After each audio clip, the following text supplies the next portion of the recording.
ಒಬ್ಬ ಕೋಟ್ಯಾಧಿಪತಿ ತಾನು ಸಾಯಕ್ಕಿಂತ ಮುಂಚೆ ತನ್ನ ಇಬ್ಬರೂ ಗಂಡು ಮಕ್ಕಳಿಗೆ ಒಂದು ವಿಚಿತ್ರವಾದ ವಿಲ್ ಬರೆದಿರ್ತಾನೆ.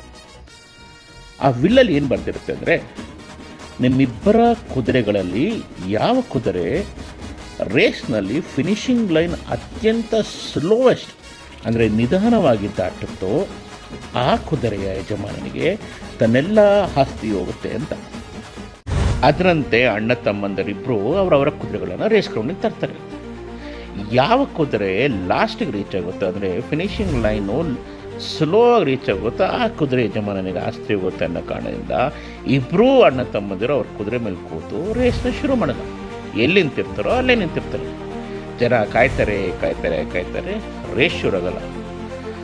ಆವಾಗ ಅಲ್ಲಿದ್ದ ಒಬ್ಬ ಬುದ್ಧಿವಂತ ಸನ್ಯಾಸಿ ಇವರಿಬ್ಬರನ್ನು ಕರೆದು ಎರಡು ಪದ ಹೇಳ್ತಾರೆ. ಆ ಎರಡು ಪದ ಕೇಳಿದ ತಕ್ಷಣ ರೇಸ್ ಪಟ್ ಅಂತ ಶುರು ಆಗುತ್ತೆ. ಸೊ ಆ ಸನ್ಯಾಸಿ ಅಣ್ಣ ತಮ್ಮಂದರಿಗೆ ಹೇಳಿದ ಆ ಎರಡು ಪದ ಏನು? ಉತ್ತರ ಕೊಡಿ ಪ್ರಜೆಗಳೇ, ನೋಡೋಣ. You are viral with Ishka, signing off. Bye.